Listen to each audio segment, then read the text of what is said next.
வணக்கம். உதயநிதியை வீடு புகுந்து கைது செய்த காவல்துறை, போலீஸ் குவிப்பு. நண்பர்களே, இந்த வீடியோவிற்கு ஒரே ஒரு லைக் மற்றும் சப்ஸ்கிரைப் பண்ணிருங்க. நேற்றே நாம் வீடியோ பதிவு செய்திருந்தோம், உதயநிதி கைது செய்யப்படுவார் என்று. காவேரி நீர் விவகாரத்தில் விவசாயிகளுடன் இணைந்து முதல்வர் விஜய் அவர்களையும் தனிப்பட்ட ஒரு நடிகை பற்றியும் மிகவும் ஆபாசமாக, கொச்சையாக பொதுவெளியில் உதயநிதி பேசியிருந்தார். இதற்கு நிச்சயம் உதயநிதி அனுபவிப்பார் என்பதை நேற்றே நாம் ஒரு வீடியோவையும் பதிவு செய்திருந்தோம். அதை கூட பார்த்து கொள்ளுங்கள்.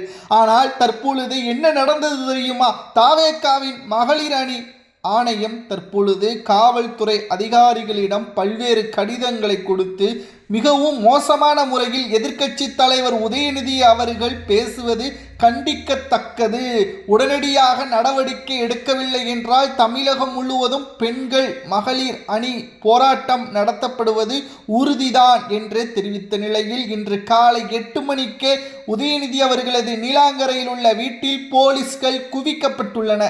ஆனால் அங்கு அவரது மனைவி என்ன கூறினார் தெரியுமா? எனது கணவர் கழிவறையில் இருக்கிறார், இன்னும் 10 நிமிடங்களில் வந்துவிடுவார், கொஞ்சம் தயவு செய்து பொறுத்து கொள்ளுங்கள் என்று உயர் காவல்துறை அதிகாரியிடம் தெரிவித்துள்ளார். ஆனால் அதற்கு காவல்துறை அதிகாரிகள் 10 நிமிடங்கள் என்று எங்களை 30 நிமிடங்களுக்கு மேலாக காத்து வைத்து கொண்டிருக்கின்றீர்கள்.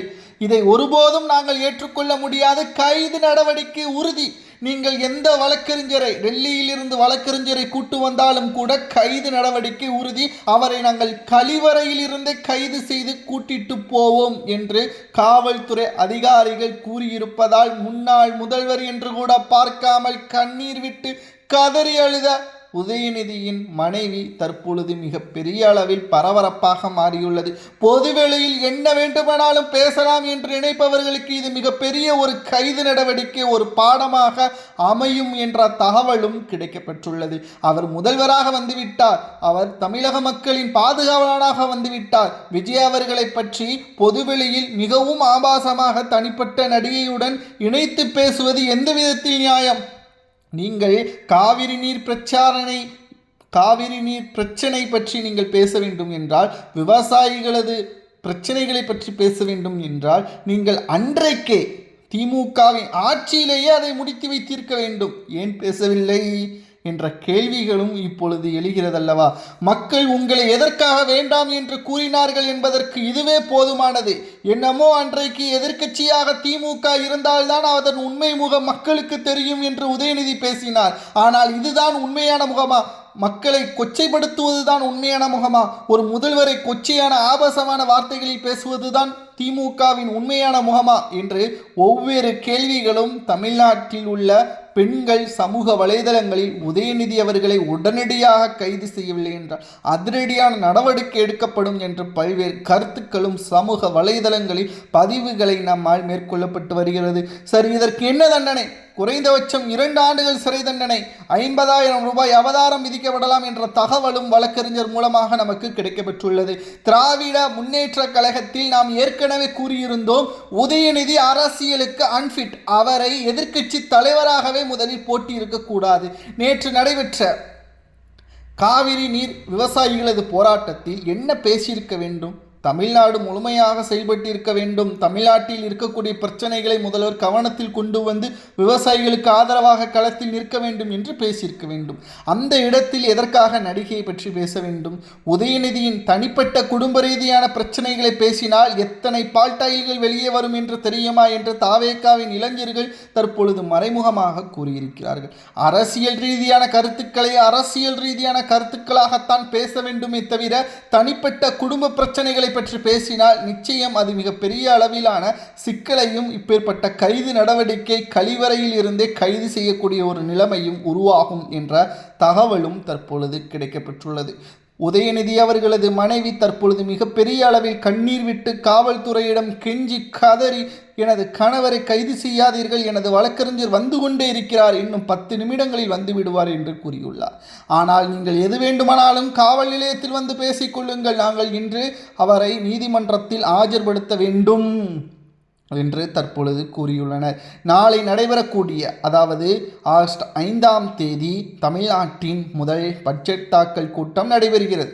அதில் உதயநிதி அவர்கள் கலந்து கொள்வார் என்று எதிர்பார்க்கப்பட்டது.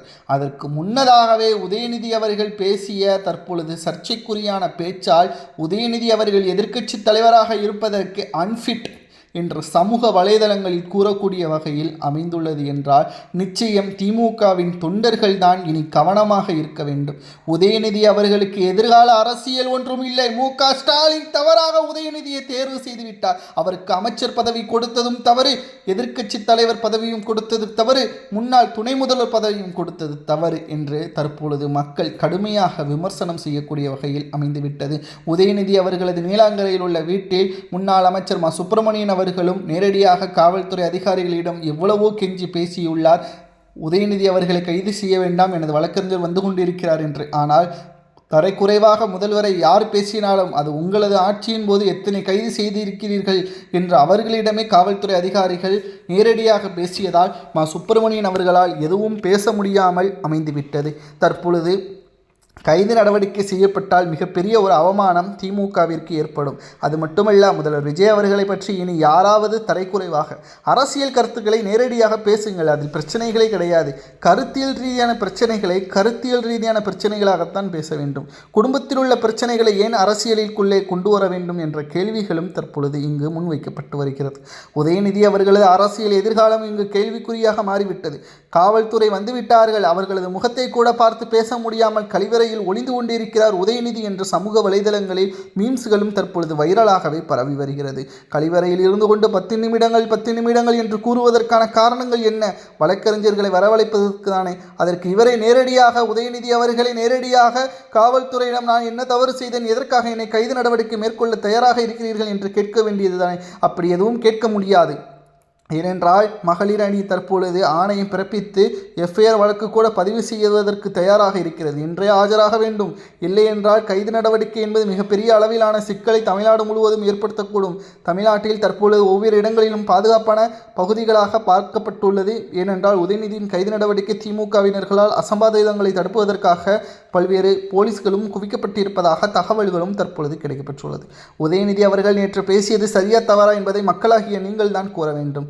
ஏனென்றால் எதிர்க்கட்சி தலைவராக இருக்கக்கூடியவர் அதற்கான தகுதியை இழந்து மிகவும் மோசமான முறையில் செயல்பட்டிருப்பது மக்கள் மத்தியில் கடுமையான விமர்சனங்களையும் அவரது மனைவி கூட அதை ஏற்றுக்கொள்ள மாட்டார், அப்படிப்பட்ட வார்த்தைகளை பயன்படுத்தியுள்ளார் உதயநிதி அவர்கள் என்றும் தற்பொழுது விமர்சனங்கள். மகளிர் மட்டும் தற்பொழுது எதிர்ப்புகளை தெரிவித்து காவல்துறை அதிகாரிகள் இன்று காலை 8 மணிக்கு உதயநிதியின் வீட்டிற்கு சென்று தற்பொழுது கைது நடவடிக்கை மேற்கொள்வதற்கான முயற்சிகளை மேற்கொண்டிருப்பது அரசியல் வட்டாரத்தில் மிகப்பெரிய அளவில் அதிருப்தியையும் பரபரப்பையும் ஏற்படுத்தியுள்ளது.